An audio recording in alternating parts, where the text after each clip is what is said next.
kung sawa na sa typical na toyo at atsuete na adobo, ito para maiba naman mga idol, adobong dilaw. Madaling lutuin at masarap. Okay mga idol, meron tayo ditong manok. Maglagay tayo ng suka. Isunod natin ang patis. Tapos paminta. Magic sarap mga idol. Tsaka bawang. Maglagay na rin tayo. Okay, pinagsama-sama lang natin lahat. Haluin muna natin at hayaan muna natin ng mga ilang minuto sa isang tabi. Naglagay tayo ng mantika sa isang kawali. So, igisa muna natin yung ating pampakulay. Ito yung turmeric na sariwa. Ayan, luyang dilaw yan mga idol. So, haluin lang muna natin siya para lumabas ang kanyang kulay. So, instead na tuyo yung ating nakasanayang adobo, ito yung gawin nating pampakulay at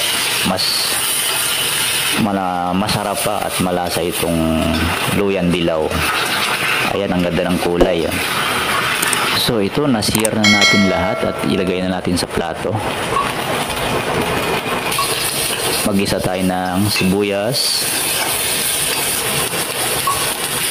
Nag-add lang ako ng mantika.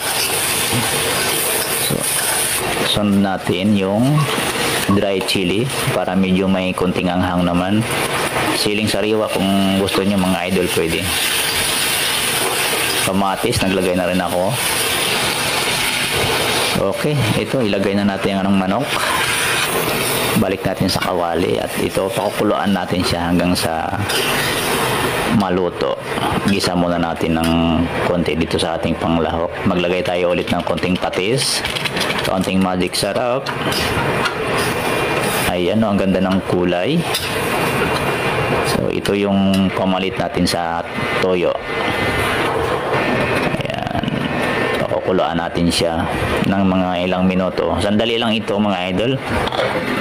At ito na nga, malapit na siyang maluto. Maglagay na tayo ng Skyflakes para may kunting lapot naman siya. Hindi ko naubusin yung laman nito. Ayan, kulong-kulo na siya. Ayan, ito yung kanya consistency guys. Tinatakang ko yung laman ng manok para makita ko yung saktong lapot niya. At ang ganda ng kulay. Ano.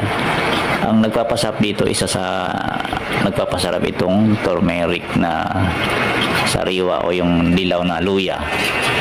So, ganito siya guys. Pakukuluan lang natin siya. Ayan, luto na ang ating adobong dilaw. Tiyak, mapapasarap ang kain natin.